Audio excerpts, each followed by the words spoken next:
Olá pessoal, boa noite, boa noite.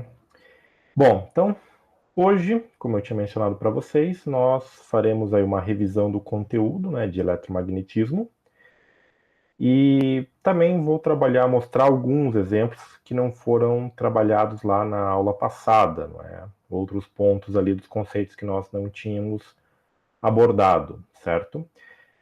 Se nada mudar, nossa prova vai ficar realmente para a semana que vem, dia 19, não é? A princípio eu estou na elaboração dela. A princípio serão entre 5 e 6 questões, valor da nota 6.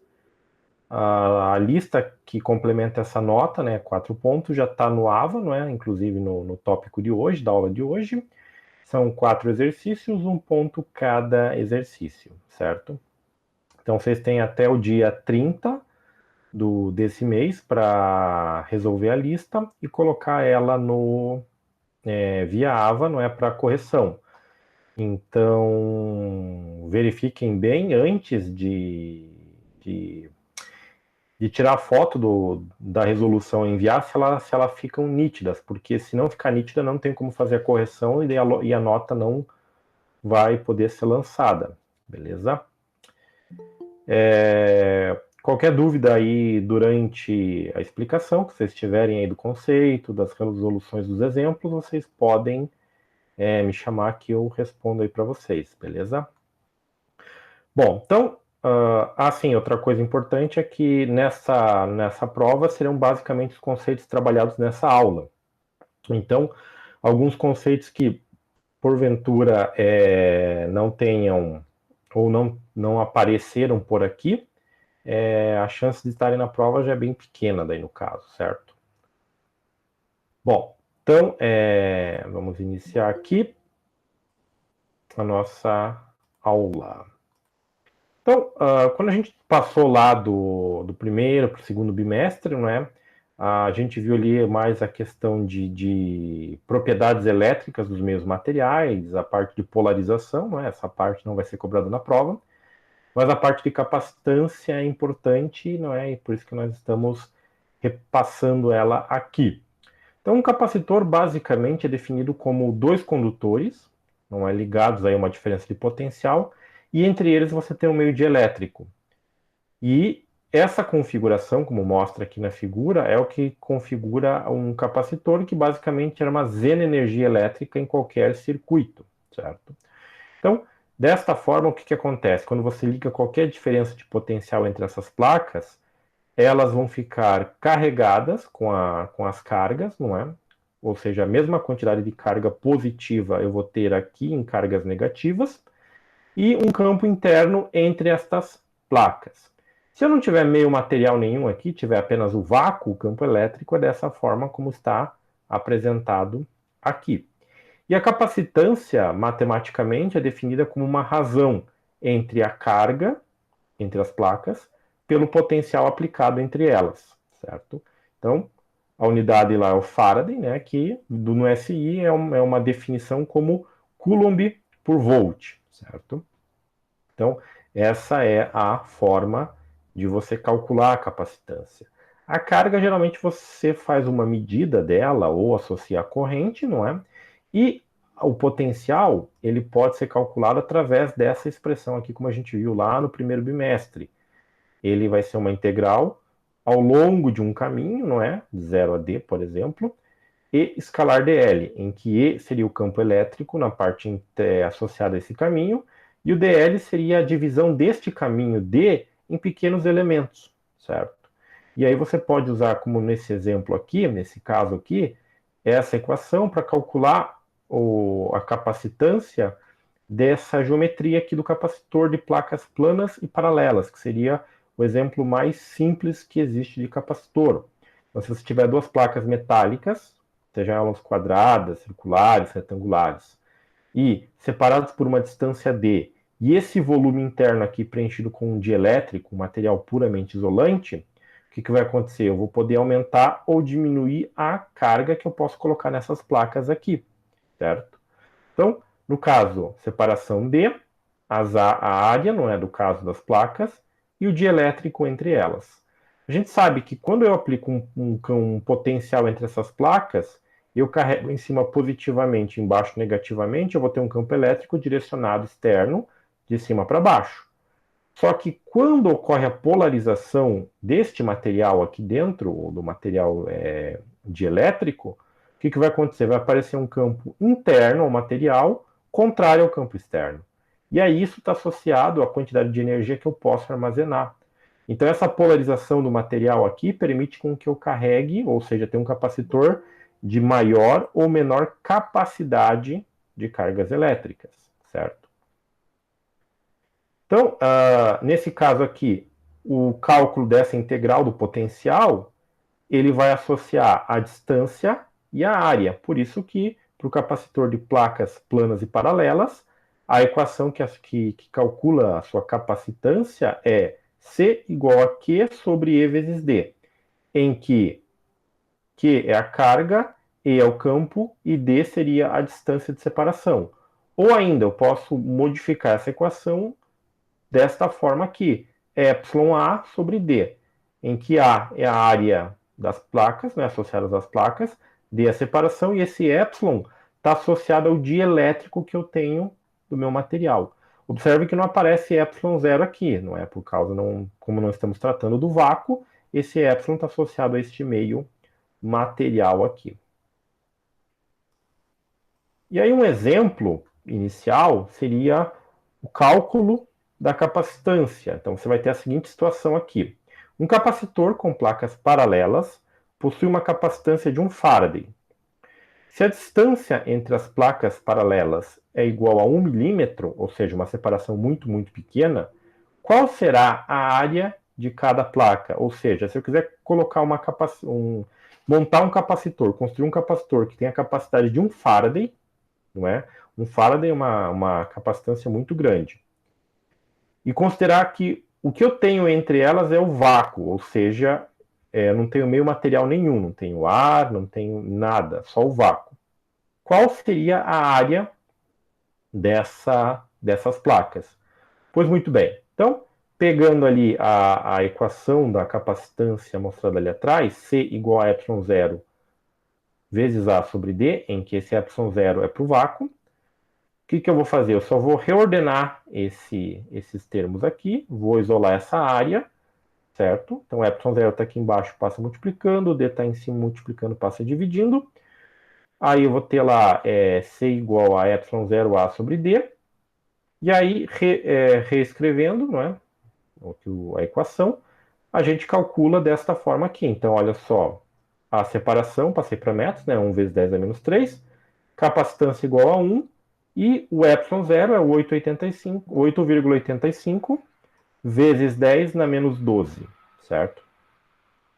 Então, trabalhando desta forma aqui, o que nós vamos encontrar? Vamos encontrar uma área de 1,1 vezes 10 na 8 metros quadrados. Então, só para vocês terem uma ideia, esta área é de aproximadamente, se você fosse fazer um quadrado com essa área, como seria essa representação aqui, esse lado do quadrado vezes esse daria aquela área. Então, esse lado aqui teria que ter um comprimento de 10 quilômetros. Ou seja, se eu quiser construir um capacitor, não é? Um capacitor para 1 Faraday sem nenhum meio material como dielétrico, apenas o vácuo, observem que vou ter uma área gigantesca, não é? O lado da área é gigantesco. Isso acontece justamente porque eu não tenho nenhum meio material. Hoje é possível você ter capacitâncias aí gigantescas de 1 Faraday ou até mais que isso, devido aos materiais que existem, não é, para preencher o espaço entre essas placas, certo? Então, nesse caso da capacitância, você consegue armazenar uma quantidade grande de cargas justamente por causa do material que vai entre as placas, né? Você consegue armazenar uma energia elétrica em níveis muito, muito elevados, ok? Bom, então, dando seguimento, essa parte da capacitância, ela foi ali o finalzinho que nós trabalhamos, né, na parte de eletricidade, não é, na parte elétrica, e daí nós começamos com a parte da magnetostática, certo?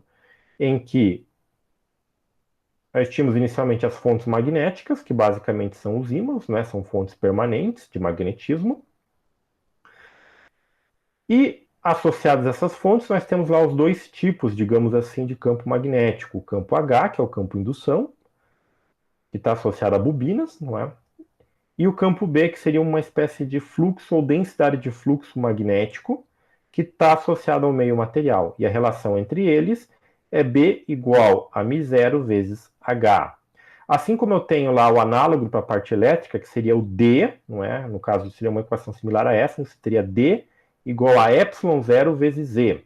No caso da parte elétrica, o D seria o campo elétrico associado ao meio material, e aqui B associado ao meio material.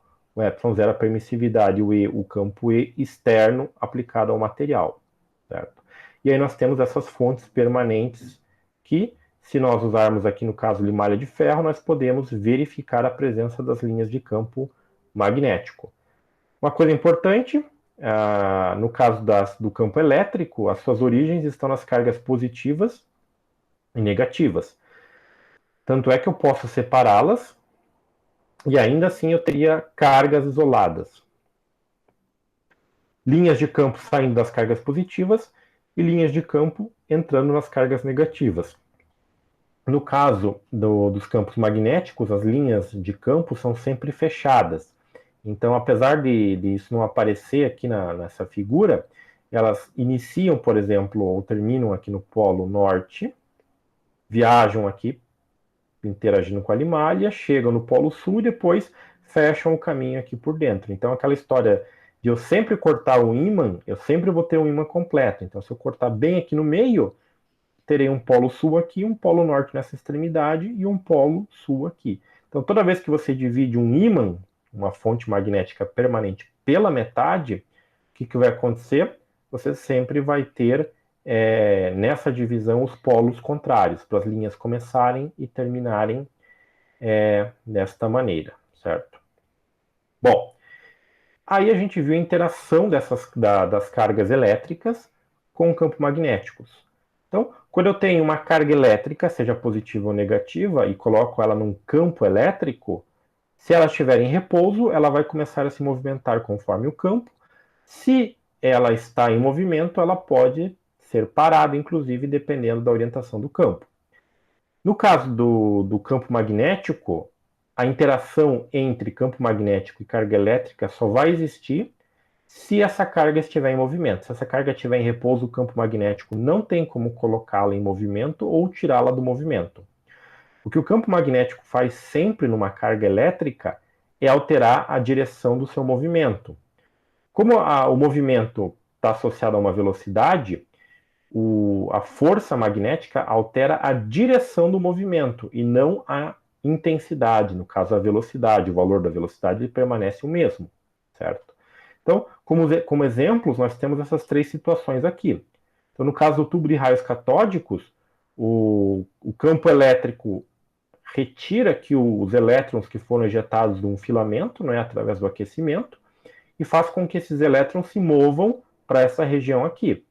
O campo elétrico e magnético aqui presente, no caso magnético sobretudo, vai alterar essa direção, fazendo com que esse feixe de elétrons se curve. Então ele pode ser ejetado daqui e mudar a direção aqui para cima ou aqui para baixo nessa tela. No caso aqui de uma câmara de bolhas, não é, que é utilizado aí na física de partículas, se eu tiver uma partícula carregada vindo ao longo dessa seta branca aqui, e ela passa numa região em que eu tenho campo magnético, dependendo da carga elétrica que ela tem, seja ela positiva ou negativa, ela vai fazer um movimento espiral para um lado ou para o outro. Isso depende da carga, certo? Aqui no caso, se eu tiver essa região com o campo magnético B, não é? Nessa notação saindo do plano aqui do slide, e uma carga elétrica positiva com velocidade V indo aqui na direção norte, o que vai acontecer? Vai surgir uma força magnética que vai fazer com que a carga elétrica positiva, essa daqui especificamente, se mova ao longo dessa linha, dessa trajetória, dessa linha preta aqui, certo? Então essa é a interação, não é, no caso do campo magnético externo atuando em cargas elétricas, certo? E aí, se você combinar campos elétricos e magnéticos, você tem os chamados filtros eletromagnéticos ou garrafas magnéticas, onde você pode confinar partículas carregadas que tenham energia muito grande, que é o caso aí dos chamados reatores de fusão nuclear. Você usa o campo magnético, não é, para blindar digamos assim, a energia que essas partículas têm, que estão associadas aí a temperaturas de milhões e milhões de graus Celsius. Ok? Bom, no caso aqui, se eu considerar uma partícula agora negativa neste plano, certo? Em que a velocidade está ao longo dessa direção aqui e o campo magnético perpendicular ao plano, necessariamente a força magnética tem que ser perpendicular ao quê? Ao plano formado pelo campo e pela velocidade. Então, neste caso aqui, eu tenho a velocidade para cá, o campo aqui, eles definem este plano. A força magnética pode ser associada desta forma aqui com a regra da mão direita. Então, os dedos aqui, indicador, anelar e todos os outros, eles vão fazer um movimento de espécie de fechamento, ou seja, você vai fechar a mão na orientação de V para B. Então, esse é o ângulo θ entre eles. E para onde, nessa maneira que você fechar os dedos, apontar o dedão, vai ser a direção da força magnética, certo? Então, se fizer isso desta forma aqui, o dedão vai apontar nesse lado para cá, ou seja, para cima. Se a partícula for positiva, ele aponta aqui na direção oposta, certo? Bom, o cálculo da força magnética está através dessa expressão aqui, dessa expressão do produto vetorial entre V e B, onde F é igual a QV vetor B, certo? Ou, se eu estiver tratando da intensidade, vai ser produto da carga, Q vezes V, módulo da velocidade, vezes o módulo de B, seno do ângulo entre eles, certo? E aí você tem o caso da força. Se o ângulo entre eles for de 0 graus, a força vai ser nula. Se o ângulo for tal que permita o valor máximo de seno, ou seja, igual a 1, com um ângulo de 90 graus, a força vai ser máxima, certo? Então, se a orientação de B em relação a V mudar, a intensidade da força magnética sobre a partícula também vai mudar. Como a gente sabe, essas partículas carregadas, no caso dos elétrons, principalmente, se eles estiverem percorrendo um condutor, como é o caso de um fio, e esse fio tiver em uma certa região do espaço com campo magnético, ele pode ser defletido, ou seja, ele pode ser curvado para um lado ou para outro, dependendo da orientação da corrente, do sentido da corrente. Então, nesse caso, a gente tem uma expressão F igual a IL vetor B, que não é, na verdade, ILB seno do ângulo entre quem? A corrente e o campo, certo? Geralmente você tem uma configuração em que o ângulo entre o B e o I é de 90 graus. Então, geralmente essa expressão se reduz a o produto de IL e B, certo? Ou se você tiver uma geometria ou o fio não seja retilíneo, você pode usar, no caso, o cálculo diferencial integral para calcular o valor da força magnética sobre o fio, sobre o condutor, certo? Então essa expressão aqui é muito parecida com essa expressão aqui. Diferente que aqui é Q vezes V, e aqui é o conjunto de Qs das cargas, que é a corrente, vezes o caminho do condutor que eles estão percorrendo, certo? Então, um exemplo de aprisionamento, digamos assim, de partículas é essa situação aqui. Você vai ter uma carga positiva, mais que vai ser direcionada para uma região do espaço que tenha este campo magnético assim. Então, lembrando que quando eu tenho esse círculo com o xizinho, significa que o campo magnético está entrando no plano. Então, o campo está indo da nossa, digamos, da nossa direção na direção do slide. Ele está entrando neste plano aqui, certo? E aí o que acontece nessa situação é o seguinte: então, quando uma partícula carregada Q e de massa m é introduzida em um meio com um campo B uniforme, tal que sua velocidade inicial seja u e perpendicular a B, como mostra a figura abaixo, a força magnética exercida na partícula faz com que ela se mova em um círculo de raio A, sendo Fm, né, o termo de força centrípeta da partícula. Então, determine o raio A em termos da carga, da massa, da velocidade e do campo B. Então, isso aqui estaria mais associado a uma espécie de tratamento da física de partículas, em que, se você quer determinar digamos que você queira determinar qual partícula você tem, não é? Qual é a massa da partícula, por exemplo. Você pode usar algumas relações matemáticas, como a gente vai ver aqui, para fazer isso, porque a massa, a carga, elas podem fazer com que o círculo tenha um raio maior ou menor. Então, esse seria um exemplo de como você classifica as partículas atômicas e subatômicas. Então, se você colocar um próton nesse experimento, usar esse experimento com um próton, você vai ter um raio de círculo. Se você usar o elétron, você vai ter outro raio de círculo. E assim sucessivamente, certo? Bom, então, quando qualquer corpo, mesmo uma partícula, está em movimento circular, ele apresenta o que é chamado de força centrípeta. Essa força centrípeta, ela aponta sempre, ela é uma força que vai mudar sempre a direção da aceleração, ou seja, a velocidade não vai mudar em intensidade, mas a sua direção vai. Então, ele sempre vai mudar a direção da velocidade para que ela faça um caminho circular como esse daqui. Essa força ela sempre aponta para o centro, por isso que é uma força chamada de força centrípeta, ela sempre está apontando para o centro. Não confundam com a força centrífuga, que é na física conhecida como uma pseudo-força, não é? E que teria uma, digamos assim, uma orientação para fora do círculo, daí no caso, certo? Tudo bem. Então, a equação que descreve a força centrípeta é essa daqui, ó. É a massa da partícula vezes a velocidade dela ao quadrado dividido pelo raio do movimento circular que ela está fazendo, certo? Então, essa é a equação da força centrípeta.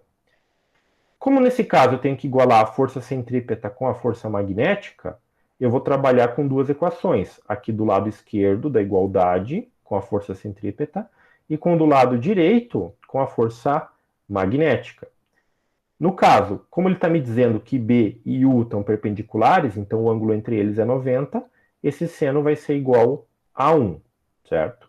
Então, nesse caso, eu vou ter aqui M vezes U ao quadrado sobre A, que é igual a Q vezes U, B, seno do ângulo. Seno de 90 é igual a 1, vai ficar dessa forma aqui. Esse U, eu vou simplificar com esse U aqui, ficou essa forma aqui.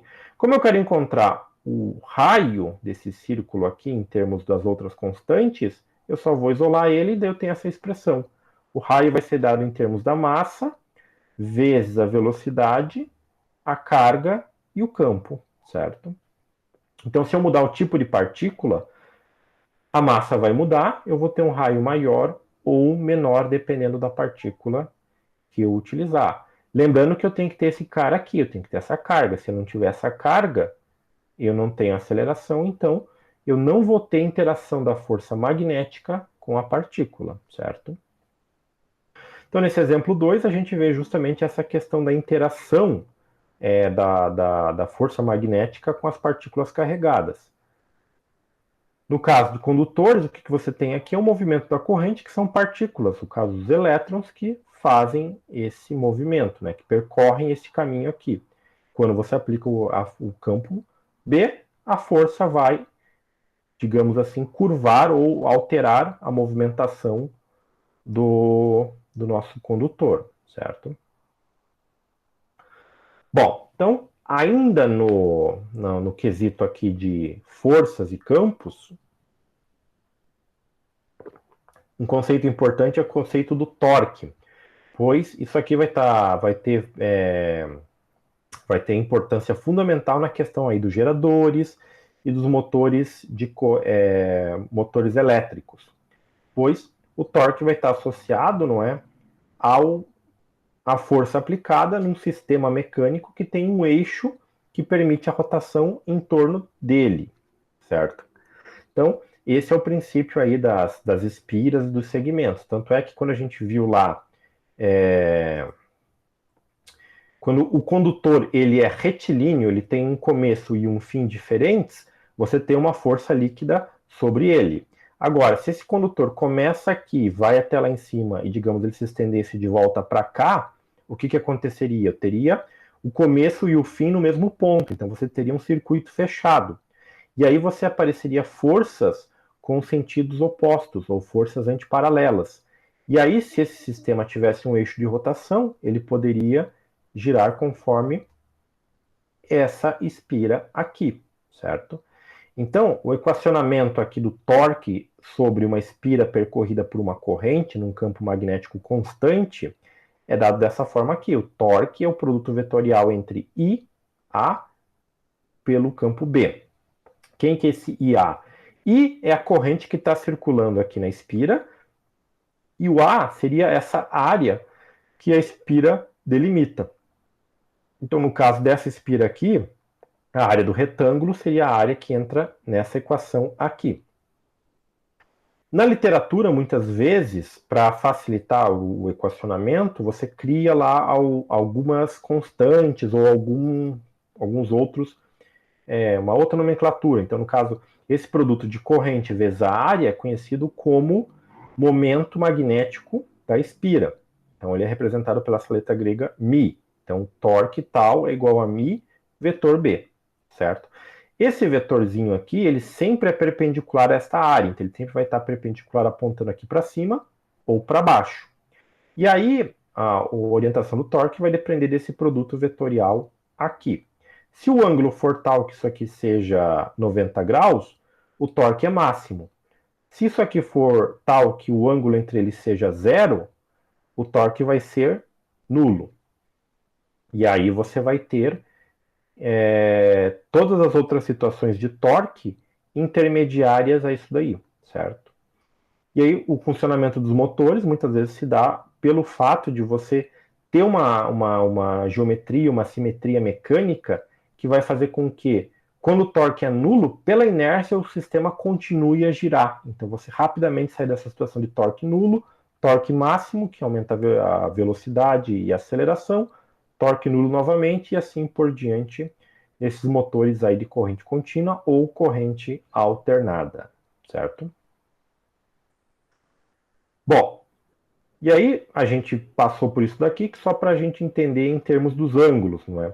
Então, no caso, a força de um condutor vai ser IL vetor B, que é ILB seno do ângulo.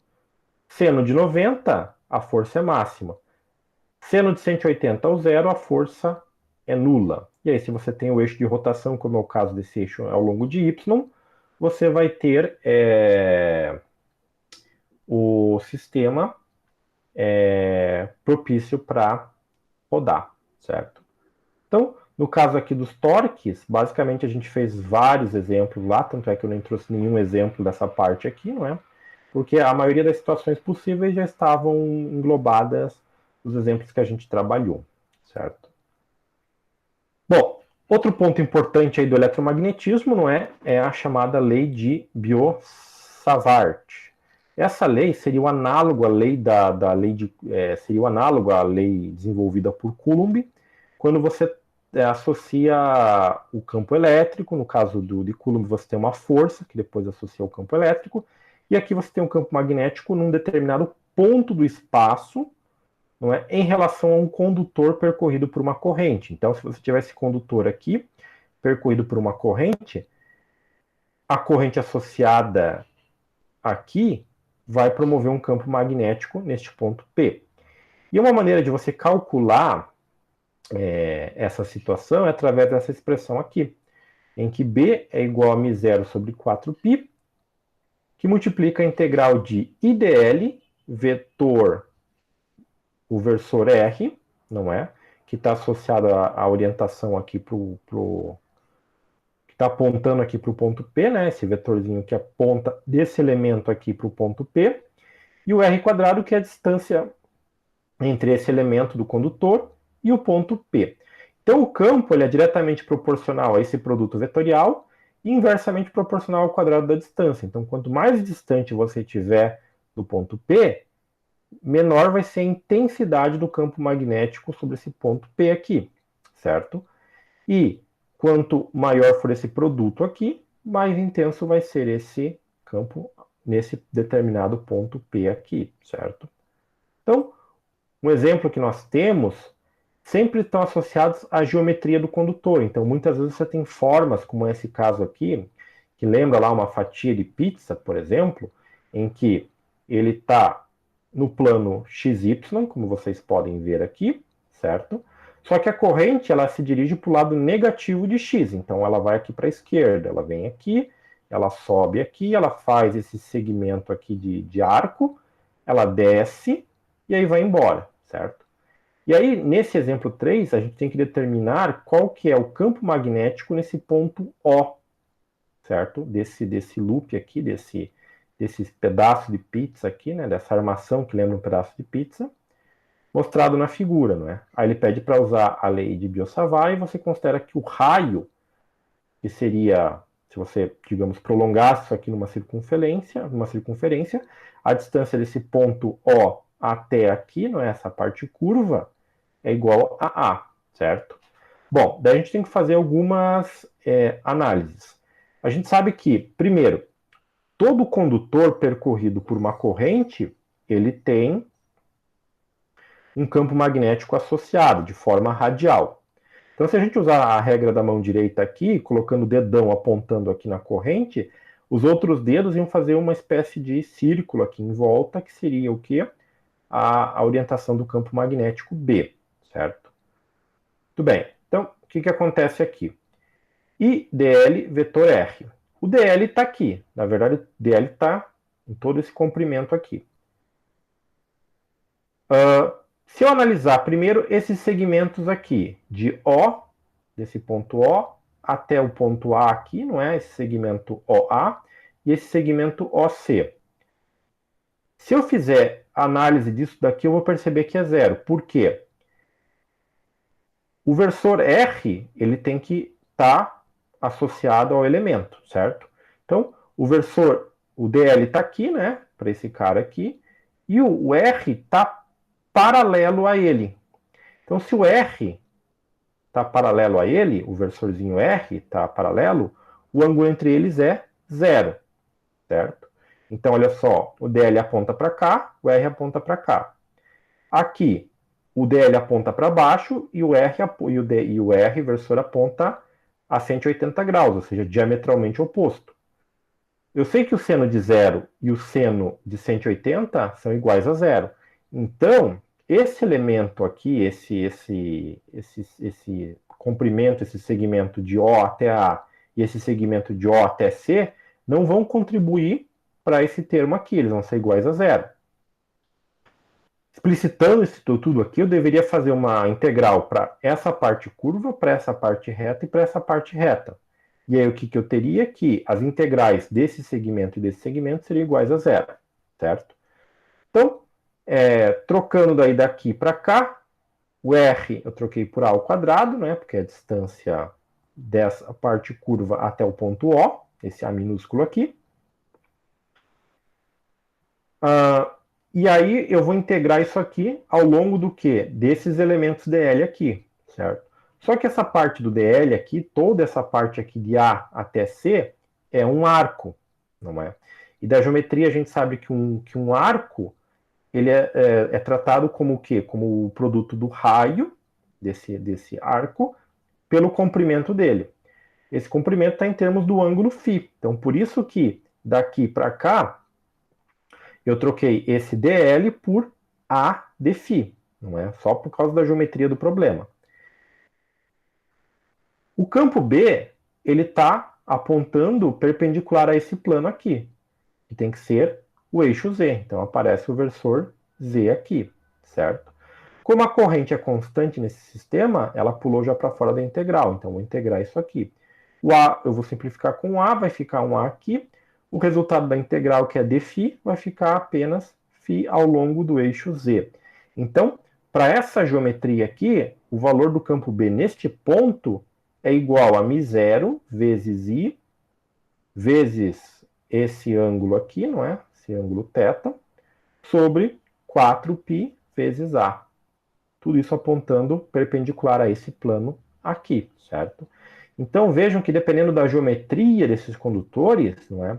Você tem que fazer essa combinação desse produto dl vetor R, certo? Em alguns casos você consegue simplificar o problema, em outros não vai ter muito o que fazer, vai ter que calcular daí a integral do sistema. Então, no caso desse exemplo 3 aqui, era basicamente isso para a gente fazer, não tem, né, nenhum valor numérico necessário aqui. Só chamar a atenção de vocês, não é? Que daí eu poderia associar esse μ0 e esse b para calcular o valor de h, não é?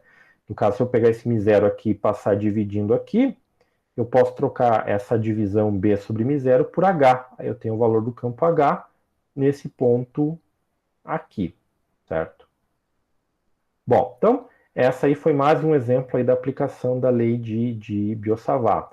Então, vejam que muitas vezes essa aplicação dessa lei aqui se restringe a essas questões, em que você vai ter uma geometria de um condutor, e aí você vai ter que associar um campo magnético num ponto do espaço próximo a esse condutor.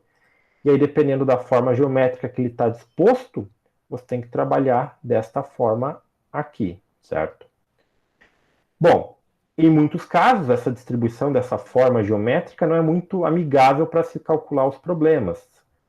E aí que nós temos a chamada lei de Ampère. A lei de Ampère, basicamente, ela é muito parecida com a lei de Gauss.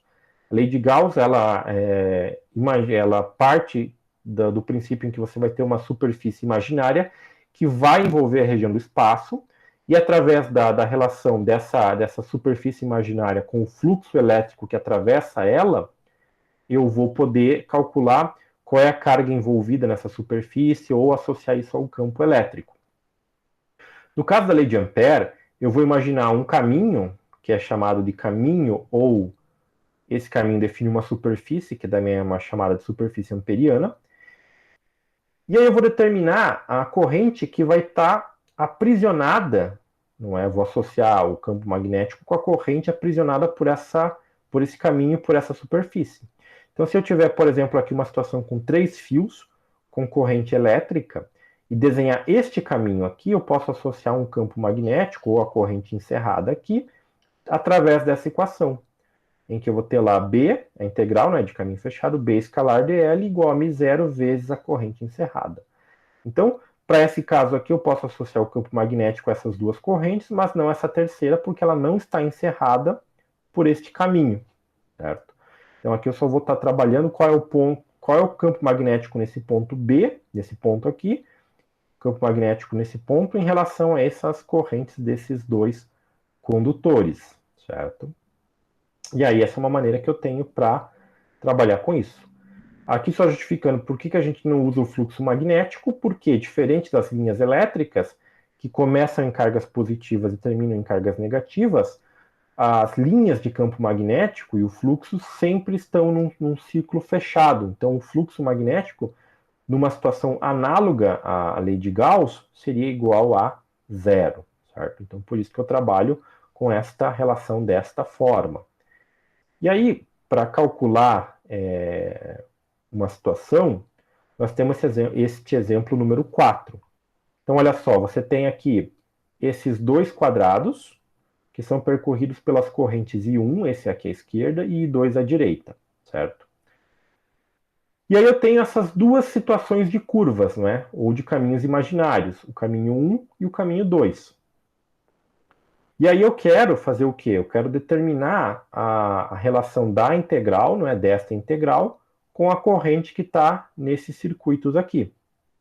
Então, olha só, a figura a seguir, né, mostra duas curvas fechadas que envolvem duas espiras que conduzem correntes. Então, a corrente I1 vale 5 amperes e a corrente I2 vale 3 amperes. Aí, usando a lei de Ampère, determine o valor da integral, certo? Para as curvas 1 e 2. Então, como é que a gente vai fazer isso? Então, lembram lá da regra da mão direita? A gente coloca o nosso dedão acompanhando a corrente e através do sentido que os outros dedos derem, a gente vai poder comparar a orientação dessa curva imaginária com o campo magnético, certo? Então, Primeiro eu escrevi aqui a lei de Ampère, né? Integral de caminho fechado de B escalar dl igual a μ0 vezes a corrente encerrada. Só que, para o caminho 1, qual é a corrente encerrada? É a corrente 1 e a corrente 2. Então, por isso que ficou I1 mais I2. Aqui embaixo, B escalar dl igual a μ0, que multiplica menos 5 mais 3. Por que menos 5? Porque vai estar associado a isso daqui. Então a gente tem que lembrar lá, assim como eu tinha o produto vetorial, aqui eu tenho um produto escalar. O produto escalar é B dl cosseno do ângulo, certo? Então qual que vai ser a orientação do ângulo, não é, desse dl que está associado a esse caminho aqui, certo? Então, primeiro, se eu pegar a corrente I1, ela, com o dedão ela vem para cá, daí eu vou ter um círculo para cá. Quando ela desce, não é? O círculo ele vai estar mais ou menos fazendo esse movimento aqui. Esse movimento ele vai estar apontando no sentido contrário a essa seta do caminho desenhado aqui. Então, qual que vai ser o ângulo? O DL vai estar apontando para cá.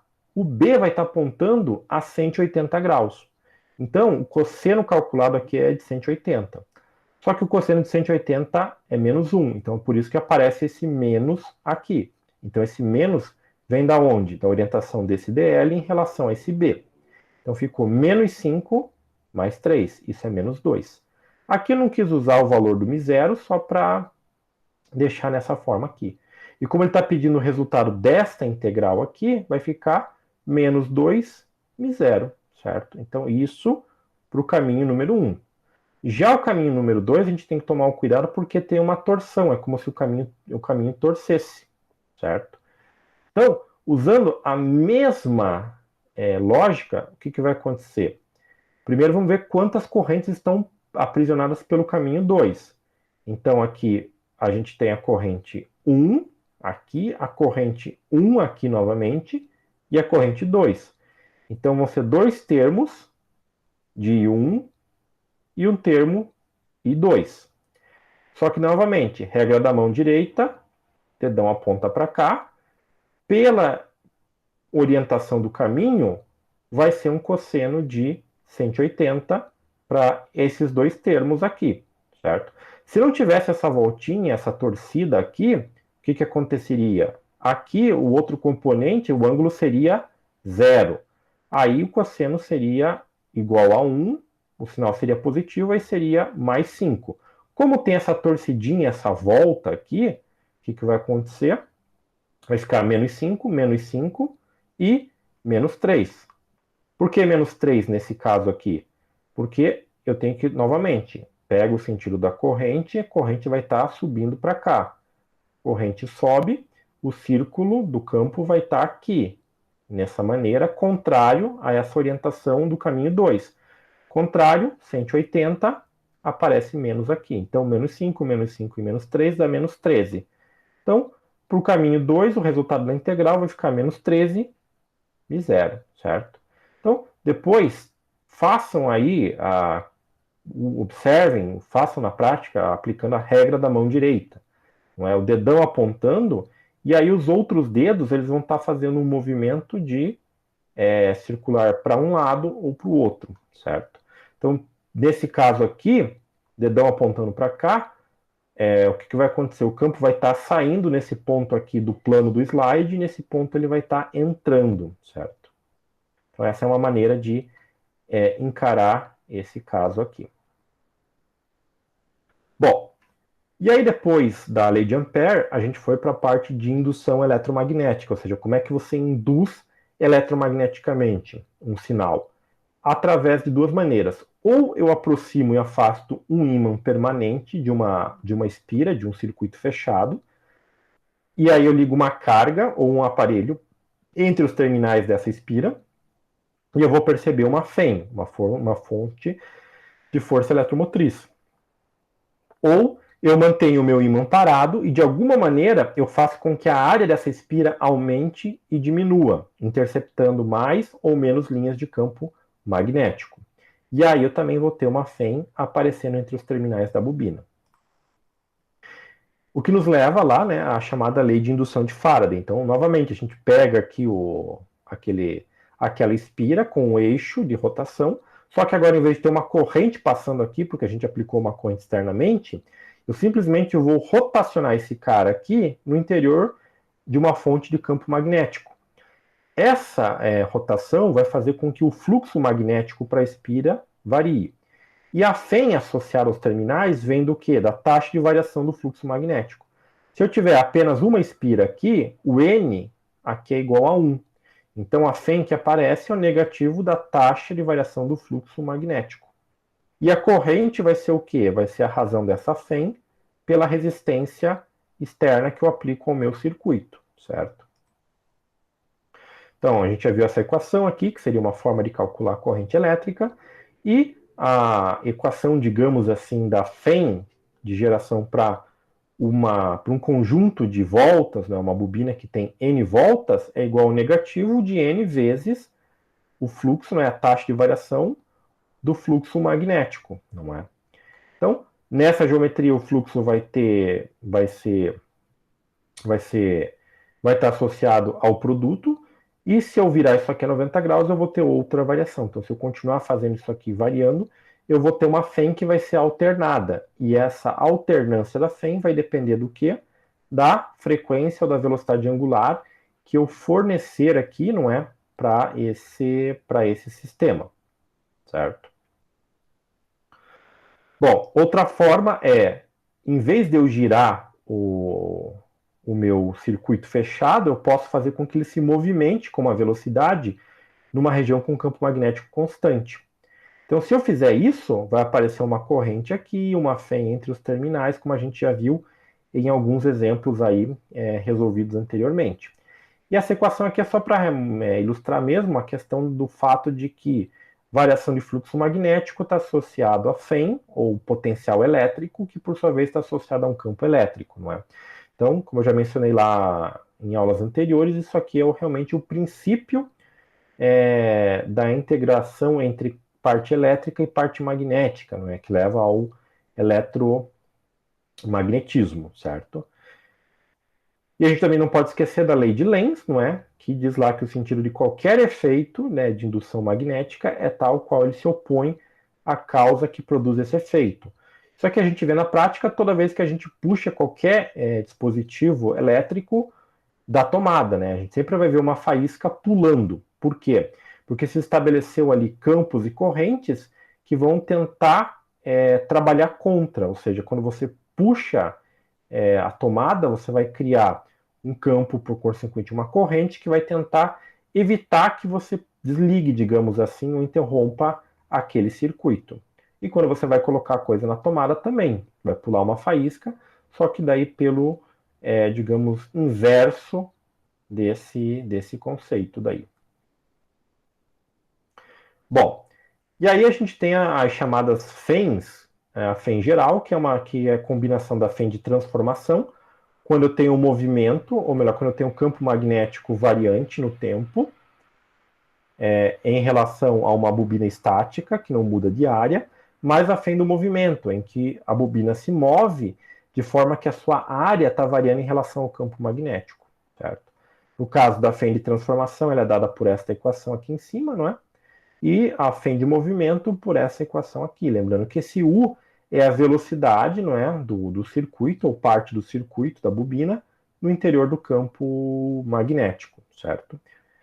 Em alguns casos, eu posso ter tanto esse termo quanto esse termo variando, ou seja, eu tenho um campo magnético que varia e o movimento de alteração da área da bobina em relação ao campo, certo? Bom, daí isso nos levou lá a uma aplicação bem prática, bem usual, que é o chamado transformador, que você vai ter um conjunto de bobinas na entrada e um conjunto de enrolamentos na saída, isso é intercalado por um núcleo que aprisiona o fluxo magnético. Isso aqui só funciona se eu aplicar uma tensão alternada para estabelecer uma corrente alternada aqui, para que esse fluxo seja variante no interior. E aí na saída eu posso ligar uma carga em que eu vou ter associada a elas uma tensão alternada e uma corrente alternada. Então, pegando lá a lei de indução de Faraday, eu tenho que o potencial de entrada, ou a fém de entrada, está associado a esses termos aqui, que é o número da bobina, o número de voltas da bobina de entrada, e o fluxo vezes o fluxo magnético que está variando entre eles. E a mesma coisa para a saída. Como o fluxo é equivalente nos dois casos, é o mesmo, então eu tenho uma relação que trabalha com potencial ou fém entrada-saída pelo número de voltas entrada e saída.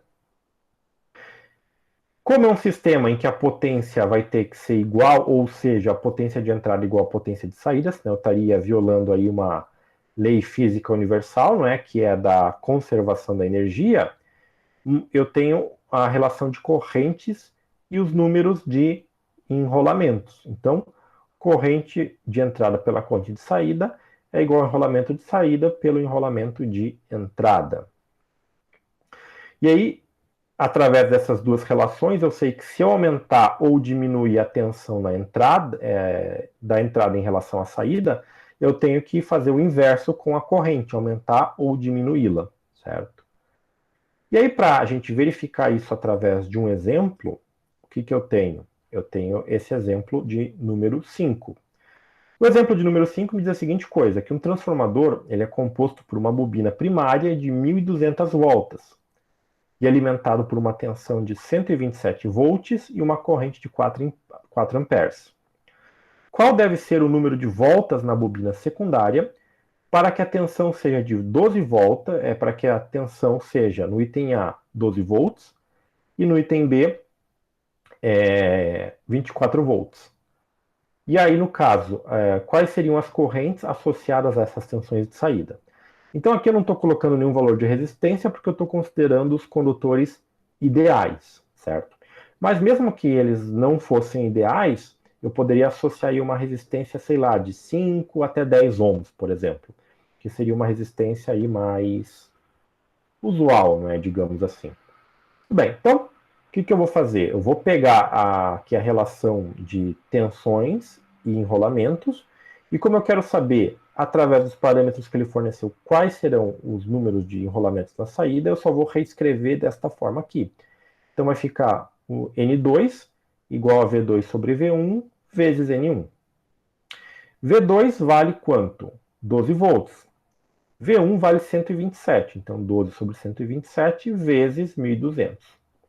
Então, se eu quiser reduzir a tensão de entrada de 127 para 12 volts, a segunda bobina vai ter que ter aproximadamente aqui 113, aproximadamente 113 voltas, não é? Aí eu tenho aproximadamente 12 volts na saída. Agora, se eu quiser aumentar para 24 volts, é só trocar o V2 de 12 para 24. Observem que o número de enrolamentos aumentou. Ele foi para 226, certo? Passou de 113 para 226. Ou 227, se a gente considerar o arredondamento aqui.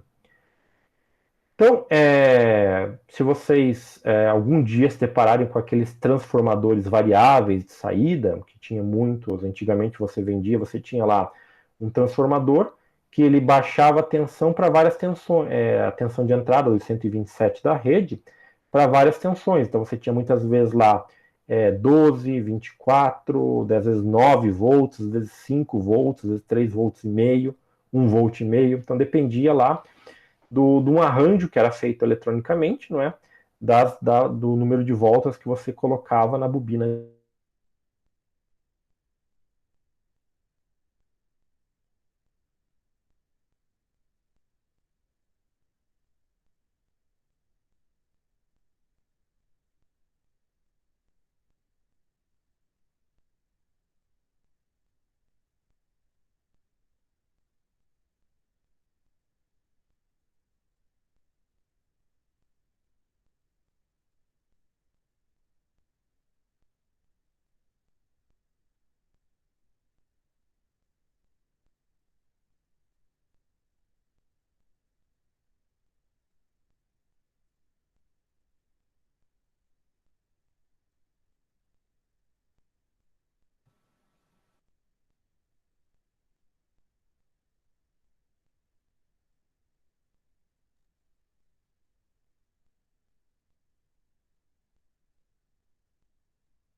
Tudo bem, pessoal? Voltei. Por alguma razão aqui a conexão deu uma engasgada.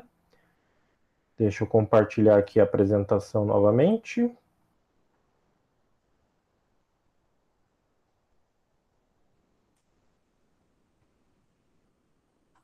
Já já deve aparecer aí para vocês.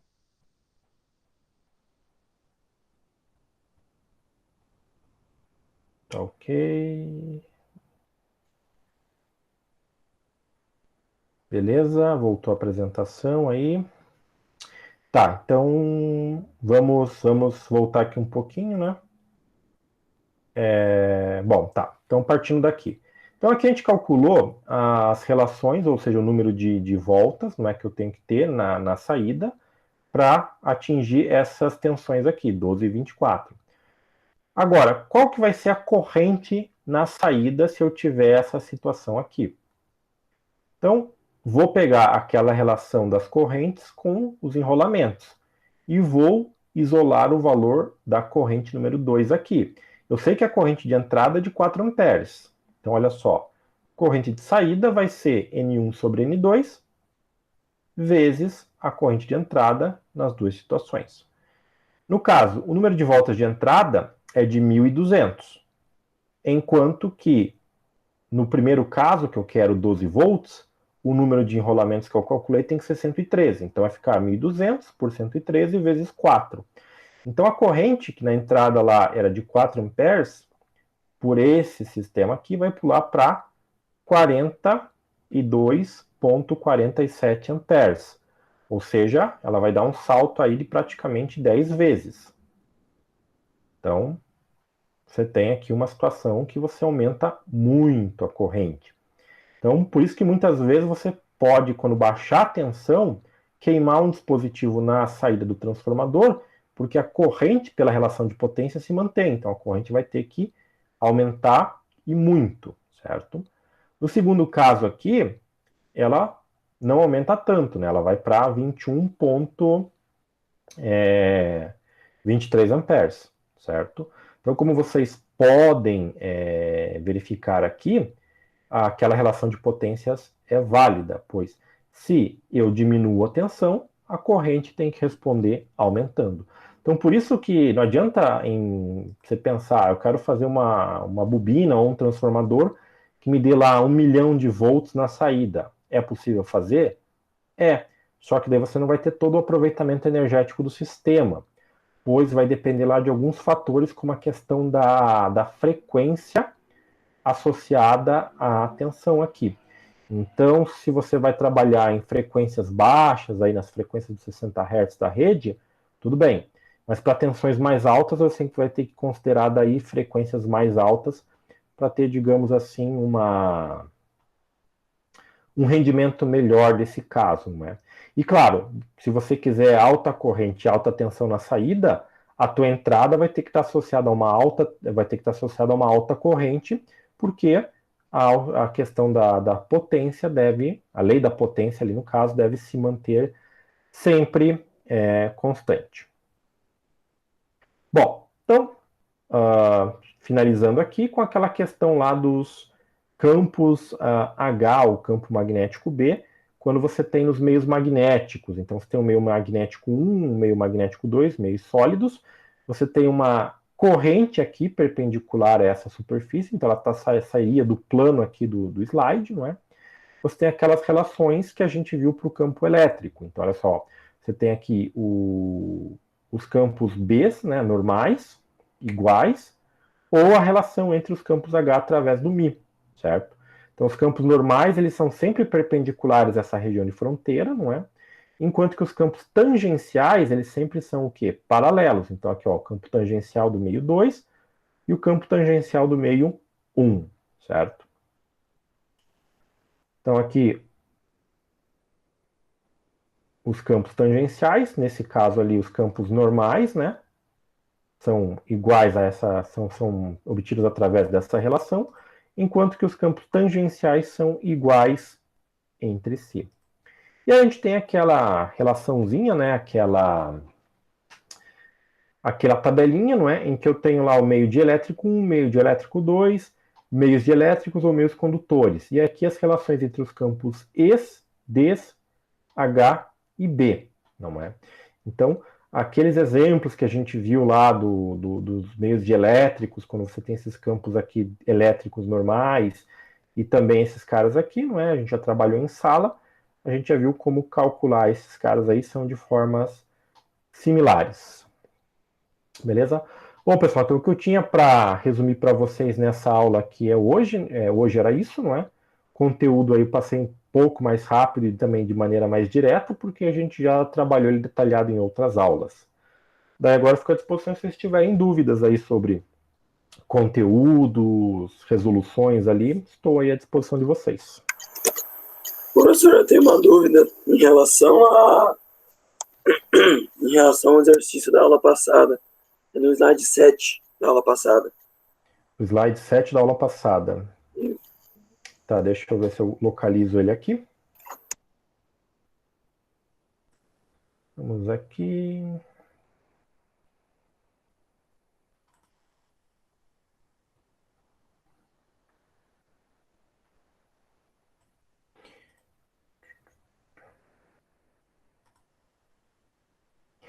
Ah, tá. O slide 7 é aquele da mola, não é isso? Isso mesmo. Qual que é a dúvida? A dúvida ali é como que o professor chegou naquele 49 newton-metros. Que eu fiz a conta ali e não consegui chegar naquele valor. Do K da constante da mola? Isso. Deixa eu ver aqui. Tá. É que a gente trabalhou com a relação a relação que a gente isola lá é K igual a mg sobre 2D, certo? Certo. Aí a massa é de 5 gramas, daí você tem que converter isso aí para metros, que dá 5 vezes 10 a menos 3 quilogramas, né? A gravidade você usa 9,81 e a distância é o comprimento dado ali em centímetros, né? Que seriam aqueles 10 centímetros, tem que converter para 0,1. E aí seria através desses valores que chegou naquele 49 Nm. Ah, tá. A distância é 0,1 ou 0,2? A distância do condutor, você diz? É. É 0,1. Ah, então talvez seja isso. Eu estava falando com 0,2. Não, é 0,1 porque o condutor que você considera é só aquele fio lá embaixo, né? Você tem as molas ali, né? Você tem um circuitinho ali da resistência de 4 ohms e da fonte de 12 volts, mas o condutor que ele está considerando mesmo é só aqueles 10 centímetros lá embaixo. Ainda vai ficar 0,1 vezes 10 a terceira. Menos 3. Não, é só 0,1. É só 0,1. Porque é 10 centímetros, né? Convertendo para metro é 0,1. Eu acho que eu bati uma coisa errada que ainda não deu certo. Às vezes coloque parênteses para fazer a conta, porque dependendo da calculadora, ela, como você falar para ela, pode ela mudar a sequência matemática e daí altera daí. Então, abre parênteses para colocar o produto da parte de cima, depois divide, daí abre outro parênteses para a parte de baixo. Tá, deixa eu pôr aqui, vamos ver.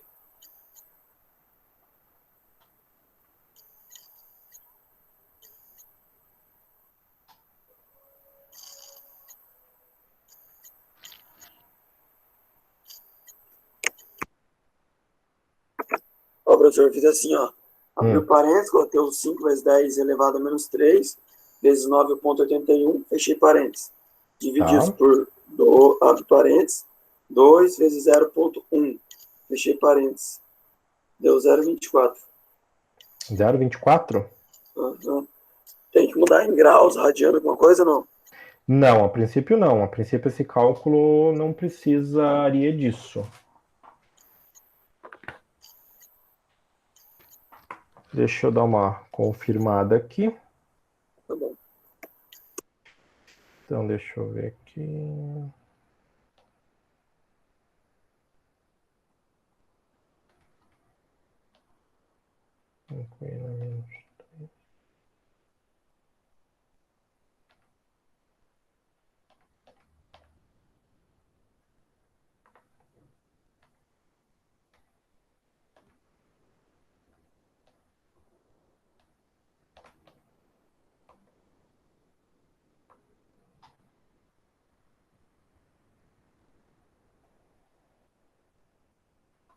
A princípio deu certo aqui, mas eu vou dar mais uma olhada nesse problema e depois qualquer coisa eu coloco um aviso lá no AVA ou uma errata, alguma coisa assim daí. Ah, não, beleza, beleza. Obrigado. Imagina?